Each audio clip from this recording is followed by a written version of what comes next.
Hello students, chemistry में हम लोग पढ़ रहे हैं उपसह संयोजक यौगिक। और इसमें हमने कल पढ़ा था समन्वय मंडल और आयनिक मंडल। तो थोड़ा सा इसे हम रिपीट कर लेते हैं। समन्वय मंडल क्या होता है मैंने आपको बताया था। जैसे कोई एग्जाम्पल लेकर आप उपसह संयोजक यौगिक का और जब लिखोगे तो लिगंड और केंद्रीय धातु परमाणु जिस वर्गाकार कोष्ठक में लिखे जाते हैं उस पूरे वर्गाकार कोष्ठक को ही समन्वय मंडल कहा जाता है। तो उपसह संयोजक यौगिकों में केंद्रीय धातु परमाणु और उससे जुड़े हुए लिगंड को जिस वर्गाकार कोष्ठक में लिखा जाता है उस वर्गाकार कोष्ठक को समन्वय मंडल कहा जाता है। और आयनिक मंडल या आयन मंडल यहां एक ही बात है। समन्वय मंडल कोऑर्डिनेशन स्फीयर बोलते हैं, आयनिक मंडल आयनिक स्फीयर बोलते हैं। तो इसके साथ ही जुड़ा होता है ये। जैसे ये संकुल भाग है, जो उपसह संयोजक का निशान लगा है उसे मैं संकुल भाग बोलूंगा। तो यहां फिर ये अग्र आयन हो गया, अग्र आयन हो गया। और यहां पश्च आयन भी हो सकता है, लेकिन यह शर्त है कि जिसमें अग्र आयन दिया होगा उसमें पश्च आयन नहीं दिया हुआ होगा, और जिसमें पश्च आयन दिया होगा उसमें अग्र आयन नहीं होगा। तो अब इस समन्वय मंडल के बाहर यानी पहले की तरफ जो कुछ बच गया, जैसे K4 बच गया, तो फिर मैं इसे आयनिक मंडल बोल दूंगा। या अगर किसी यौगिक में, और सपोज कीजिए कि अग्र भाग ना हो लेकिन पश्च भाग अगर दिया हुआ हो, तो फिर आप पश्च भाग को आयनिक मंडल बोल देना। जैसे कार्बोनेट कर देता हूं, इस पर आवेश भार वालों पर लिखा नहीं जाता है कभी। CuNH3 की ट्वाइस Cl2 और समन्वय मंडल का निशान और CO3। तो फिर अब इसमें ये तो संकुल भाग है जिसे मैं बोलूंगा समन्वय मंडल। तो फिर पश्च जो आयन बच गया उसे मैं क्या बोलूंगा, उसे बोलूंगा मैं आयन मंडल या आयनिक मंडल। तो फिर परिभाषित कैसे करेंगे आयनिक मंडल को कि उपसह संयोजक यौगिकों में अग्र अथवा पश्च भाग, उपसह संयोजक यौगिकों में समन्वय मंडल का अग्र अथवा पश्च भाग जो कि किसी विलायक में और वियोजित हो जाता है, आयनिक हो जाता है, उसे आयनिक मंडल कहा जाता है। और आयनिक मंडल बता चुका हूं आयनों में डिवाइड हो जाता है। और समन्वय मंडल कभी भी आयनों में डिवाइड नहीं होता है, टूटता नहीं है।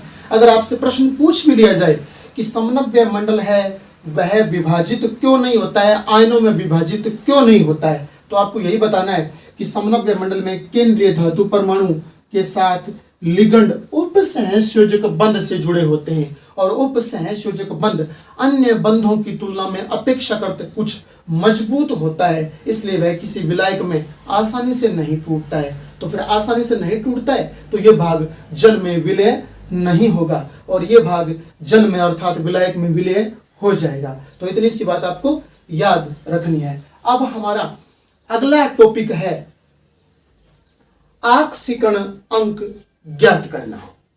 ऑक्सीकरण अंक ज्ञात करना, और वो भी केंद्रीय धातु परमाणु का। तो पहले सुन लीजिए ऑक्सीकरण अंक क्या होता है। उपसह संयोजक यौगिकों में केंद्रीय धातु परमाणु के साथ अणु परमाणु आयन जुड़े होते हैं। उन अणु परमाणु आयनों को पृथक कर लेने के बाद और केंद्रीय धातु परमाणु पर जो आवेश शेष बच जाता है उसे हम उस धातु परमाणु का ऑक्सीकरण अंक कहते हैं। तो मैं एग्जाम्पल लिखकर आपको समझा रहा हूं। जैसे कॉपर के साथ और NH3 3 बार लगा है, इसी प्रकार Cl भी 3 बार लगा है, और उपसह संयोजक का निशान लगा देता हूं। और इस प्रकार से ये पूरा यौगिक बन गया, और ऊपर कोई आवेश नहीं दिया है तो ये उदासीन यौगिक है। तो हम केंद्रीय धातु परमाणु का ऑक्सीकरण अंक ज्ञात करेंगे, और एग्जाम में प्रश्न भी पूछे जाते हैं। और जब हमें एग्जाम में प्रश्न पूछे K4FeCN6 का एग्जाम में आया हुआ है कि धातु परमाणु का ऑक्सीकरण अंक ज्ञात कीजिए, तो हमें x मानकर ज्ञात करना है। और यहाँ x मानकर ज्ञात करेंगे, वो रफ कार्य नहीं है, वो आपको मेन एग्जाम में मेन कॉपी में लिखना होता है कि किस विधि से हम ज्ञात करते हैं। तो दोबारा बताता हूं ऑक्सीकरण अंक क्या होता है, पहले सुन लीजिए। ऑक्सीकरण अंक ये उपसहसंयोजक यौगिक है, इसमें ये केंद्रीय धातु परमाणु है और केंद्रीय धातु परमाणु के साथ यहाँ ये अन्य अणु परमाणु आयन जुड़े होते हैं, अर्थात लिगेंड जुड़े होते हैं। तो यहाँ इस निशान के अंदर समनव्य मंडल के अंदर अंदर तो लिगेंड जुड़े होते हैं, लेकिन यहाँ बाहर की तरफ होगा तो वो तो भाग आयनिक होगा। मैं अभी आपको बता के आया कि वो आयन मंडल कहलाता है, आयनिक होगा। तो फिर हमें यूं बोलना है कि उपसहसंयोजक यौगिकों में केंद्रीय धातु परमाणु के साथ जुड़े हुए अन्य अणु परमाणु और यहाँ आ जाएगा आयन, अन्य अणु परमाणु आयन को पृथक कर लेने के बाद, यानी इनको हटा लेने के बाद, और इस धातु परमाणु पर कितना आवेश शेष रह जाता है, वो शेष बचा हुआ आवेश ही इस धातु परमाणु का ऑक्सीकरण अंक या ऑक्सीकरण अवस्था कहलाती है। ऑक्सीडेशन नंबर भी इसे बोलते हैं, ऑक्सीडेशन स्टेज भी उसे बोलते हैं। तो याद रखना। अब हम ज्ञात करेंगे, जैसे हमें यौगिक तो दिया हुआ मिलेगा एग्जाम में कि इस प्रकार का यौगिक देगा, या फिर धनावेशित या ऋणावेशित भाला भाग भी दिया जा सकता है, उदासीन भी दिया जा सकता है, और हमसे पूछेगा कि इसमें केंद्रीय धातु परमाणु का ऑक्सीकरण अंक ज्ञात कीजिए। तो हमें ऑक्सीकरण अंक जिसका ज्ञात करना है, हमेशा धातु परमाणु का ज्ञात करना है, उसे आप x मान लीजिए। आप मेन कॉपी में कार्य करोगे, इसे x मानोगे, यहां आगे बढ़ोगे, यहां प्लस का निशान लगा दीजिए यहां आगे बढ़ने पर। और अब देखिए क्या जुड़ा हुआ है, अब लिगेंड जुड़ा है NH3, वो भी 3 बार जुड़ा है। तो पैरों में जो NH3 एक, याद रखना ये तो NH3 का शाब्दिक पूरा सूत्र है, लेकिन NH3 3 बार है, तो ये 3 जो भी पैरों में लगा है वो पहले आ जाएगा, पहले आ जाएगा। और ये जो ब्रैकेट लगा है वो ब्रैकेट लगा दूंगा। अब आपको एक बात याद रखनी है जो मैं आपको पीछे पढ़ा करके आया हूं टॉपिक में, NH3 उदासीन होता है। आप वहां पेज पर देखना अपनी कॉपी में और याद करना आवेश।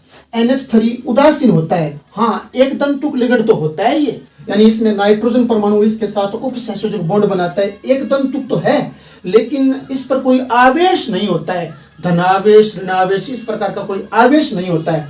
तो ये उदासीन होता है। उदासीन का हम 0 लगा लेंगे, फिर हम आगे बढ़ेंगे, यहाँ प्लस का निशान लगा देंगे, और ये पैरों वाला 3 जो भी पैरों में लगा है वो आपको यहाँ ले आना है। और यहाँ कोष्टक लगा लेता हूँ Cl का, और आप जानते हो Cl है 3 बार है, तो 3 तो पहले आ गया। और Cl हेलोजन आप जानते हो, सारे के सारे हेलोजन पर -1 आवेश होता है। फ्लोराइड, क्लोराइड, ब्रोमाइड आप यूं पढ़ते हो, और 11th में आपने पढ़ा है फ्लोराइड, क्लोराइड, ब्रोमाइड और आयोडाइड, इन पर हमेशा माइनस लगा होता है। तो माइनस लगा होने का अर्थ क्या है कि इन पर -1 आवेश है, तो यहाँ -1 लिख दूंगा। और इस प्रकार से अब सुनिए, यहाँ बराबर का निशान लगाऊंगा, क्योंकि मैंने यहाँ से लेकर के और यहाँ तक पूरा कर लिया, बराबर लगा दूंगा। अब देखिए इस संकुल यौगिक के ऊपर यहाँ कोई आवेश नहीं है, तो बराबर 0 लगा दूंगा। सपोज कीजिए जब मैं आयनिक यौगिकों में पूछूं, जैसे सपोज कीजिए यहाँ पर +2 वाला देकर पूछ लूं आपसे, तो यहाँ बराबर के बाद +2 आ जाएगा। -2 वाला पूछ लूं तो कोई दिक्कत नहीं, बराबर के बाद -2 आ जाएगा। और अब मैंने आपसे उदासीन पर पूछा तो उदासीन के लिए 0 आ जाएगा। और अब आप इसको हल कर दीजिए, और मैंने एग्जाम में बता चुका हूं, आपको ये पूरी प्रोसेस हल करके वहां दिखानी है। x का x लिखूंगा, आप जानते हो 3 0 और 0 ही बन गई, तो फिर यहाँ 0 लिखने का कोई औचित्य नहीं है। 3 0 0 हो गई, और ये प्लस माइनस माइनस कर देता हूं यहाँ पर, और 3 का 3 कर देता हूं, बराबर 0 हो गया। ये पूरा प्रोसेस आपको लिखना है, आप ध्यान देना। और एक बात सुनना, यहां जो भी आप अंक निकालो तो उसके आगे प्लस माइनस आपको जरूर लगाना है। ये संख्यात्मक मान नहीं है, ये आवेश का मान है, और आवेश हमेशा 2 रूप में होता है, धनात्मक और ऋणात्मक।